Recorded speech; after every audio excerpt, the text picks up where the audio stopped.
Marketing Square. Bienvenue sur Marketing Square, le rendez-vous du gros marketing. Le gros, c'est un marketing qui sort des clous, qui se réinvente, qui se renouvelle. C'est aussi un mindset qui repose sur l'envie de se dépasser, de se détacher de ses opinions une bonne fois pour toutes et d'apprendre en continu. Si tu te reconnais dans cette description, que tu sois débutant ou expert, abonne-toi. Ce podcast va devenir ton meilleur allié. Pourquoi passer des heures à essayer de percer sur les réseaux sociaux quand l'agence personnelle peut le faire pour toi? Des vidéos verticales prêtes à poster, créées spécialement pour te faire décoller sur LinkedIn, Instagram, TikTok, YouTube et consorts. Génère des leads en continu et deviens incontournable dans ton secteur. En 1 mois et demi, l'agence personnelle m'a fait gagner 50 000 followers sur mes réseaux sociaux. Alors viens t'asseoir et laisse les meilleurs s'occuper du reste. Rendez-vous dans la description pour postuler, mais ne tarde pas trop, chaque promo a des places limitées. Bonjour à tous et bienvenue dans ce nouvel épisode de Marketing Square. On retrouve Steve qui est freelance en email marketing e-commerce et qui est aussi l'hôte du podcast Email Explore. Aujourd'hui, on va vous livrer les 3 séquences email pour booster vos ventes e-commerce. Salut Steve, re-bienvenue dans le podcast. Hello Caroline, merci encore une fois de m'accueillir dans le podcast. Tu es toujours le bienvenu chez moi, j'ai adoré l'épisode dernier, tu as été hyper pratico-pratique. Dans le dernier épisode, on parlait ensemble de la séquence de bienvenue, je vous mettrai le lien dans les ressources de l'épisode, la session de rattrapage pour ceux qui ne l'ont pas eu, et on va en reparler aujourd'hui. Ça fait partie selon toi des 3 séquences email qui permettent d'augmenter ses ventes en e-commerce. L'idée, c'est de prendre le cycle de vente en fait d'une personne qui arrive sur ton site jusqu'au moment où elle devient client et même après. Les 3 séquences email les plus importantes, selon moi, c'est déjà la séquence email de bienvenue. On en a parlé dans un épisode précédent. Pour commencer, elle permet de remercier le nouvel abonné et lui donner ce pourquoi elle a laissé son adresse email. Donc, ça peut être un code promo, ça peut être la livraison, offerte, peu importe, un petit freebie. Ça permet aussi de présenter l'histoire de sa marque. C'est important de se différencier de la concurrence. Introduire les valeurs de sa marque, pareil.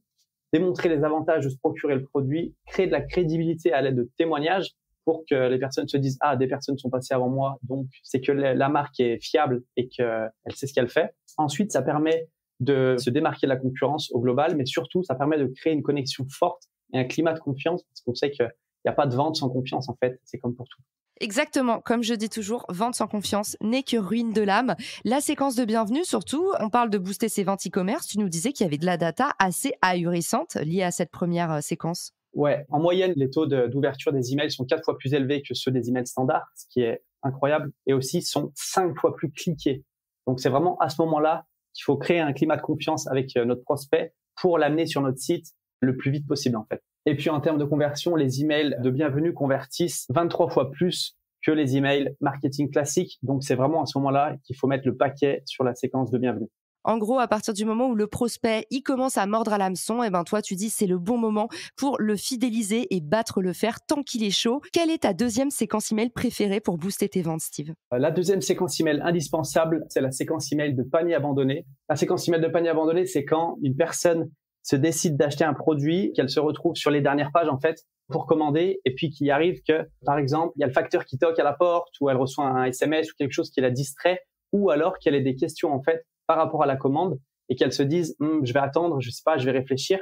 Et donc ça, c'est la séquence de panier abandonné. Et en fait, elle permet plusieurs choses. Elle permet de rappeler aux prospects que leurs articles les attendent dans leur panier. Elle permet de réengager avec des prospects qui sont chauds, prêts à acheter, mais dans le besoin d'être rassurés, et de répondre aux possibles objections qu'auraient les prospects avant de passer leur commande. Et donc, ça permet d'être vraiment là tout le long jusqu'au moment où la personne achète en fait. Et c'est comme ça qu'on crée un climat de confiance avec ses prospects. Et surtout, elle permet de récupérer le maximum de ventes parce qu'il y a 70% des paniers qui sont abandonnés sur Internet, ce qui est énorme. Donc, c'est ultra important d'avoir cette séquence email en place pour justement récupérer le maximum de monde et les ramener à leur page pour terminer leur commande.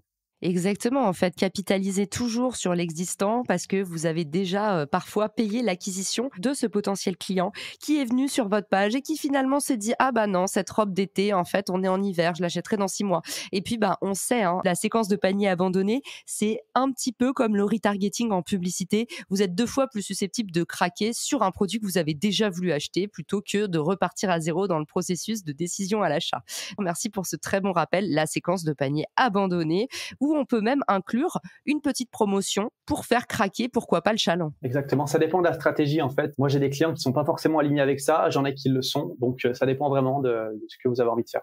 Exactement, il y a plusieurs stratégies et il y en a plein qui disent mais en fait, si tu n'habitues pas ton client à payer tes produits plein pot, après ils attendent les soldes et tu crées une grève de croissance sur le long terme. Donc effectivement, tu fais bien de le rappeler, stratégie à manipuler avec précaution, avec modération comme dit l'autre. La troisième séquence que tu nous recommandes pour booster son chiffre, quelle est-elle ? Donc maintenant qu'on a vu la séquence de bienvenue et la séquence de panier abandonné, maintenant que la personne est passée de l'autre côté et a acheté le produit, on lui envoie des emails pour plusieurs choses. Donc, on peut lui envoyer des emails pour s'assurer de la satisfaction du produit.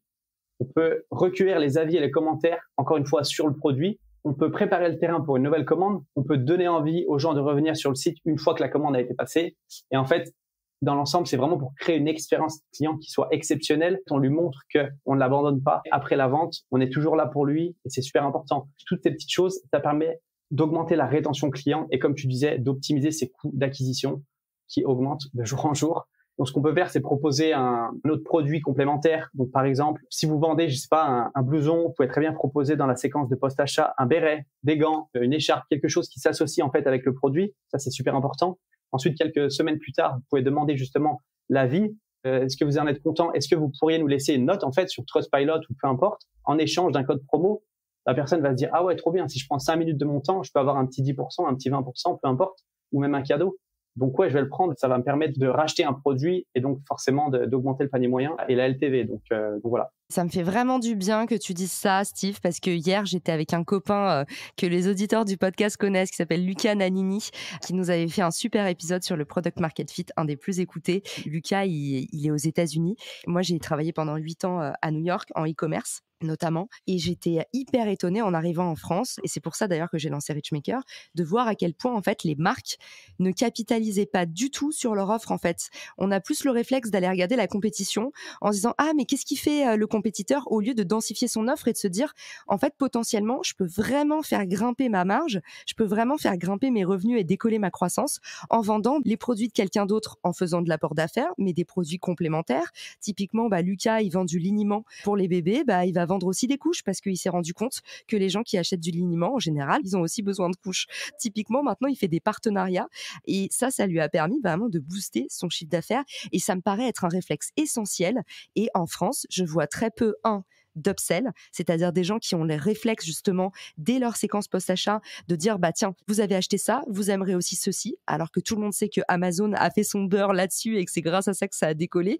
À côté de ça, le cross-sell, ça j'en parlerai bientôt dans un podcast sur la vente, c'est comment est-ce que en fait à partir d'un achat, tu peux justement pousser des achats affinitaires ou complémentaires et ça clairement c'est surpuissant et ça me fait plaisir que tu en aies parlé aujourd'hui. Ouais, et quand tu sais que acquérir un nouveau client, ça coûte 5 fois plus cher que d'en conserver un, c'est ultra important. Et tu as déjà fait un effort qui est immense pour convertir le client. Alors, une fois que tu l'as, autant le chouchouter, autant le bichonner, autant l'aider, quoi. Si vous êtes dans le business, vous êtes là pour aider vos clients. Et en fait, c'est la base. C'est super important. C'était une excellente conclusion, Steve, un excellent mot de la fin. Merci de l'avoir rappelé. Encore une fois, tu nous signes un épisode très pratico-pratique. J'adore. Donc, en résumé, les 3 séquences email les plus importantes pour booster son chiffre d'affaires, c'est 1, la fameuse séquence de bienvenue, séance de rattrapage, l'épisode qu'on a fait sur le sujet juste avant avec Steve. Je vous le mets dans les ressources. Deuxièmement, la séquence de panier abandonné. Et troisièmement, la séquence post-achat. Et tu nous dis, en fait, à partir du moment où vous avez ne serait-ce qu'un signal qu'il y a peut-être un geste d'achat derrière,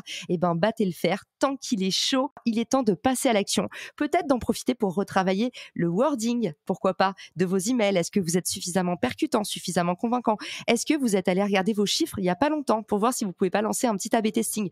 Bref, passez à l'action au terme de cet épisode. Et Steve, un grand merci pour cette piqûre de rappel efficace et nécessaire en cette rentrée. Où est-ce qu'on peut te retrouver, te remercier pour l'épisode? Alors, on peut me retrouver sur LinkedIn, je suis assez actif, ou alors sur mon site stevetoiseau.com et sur mon site, j'ai une newsletter où je partage une fois par semaine des conseils pour aider les e-commerçants à augmenter leurs ventes grâce à l'email marketing. Génial. Merci Steve et à très vite. On se retrouve pour un 3e volet de notre grande saga e-commerce. 3e volet qui sera consacré aux erreurs les plus courantes dans les paniers abandonnés justement.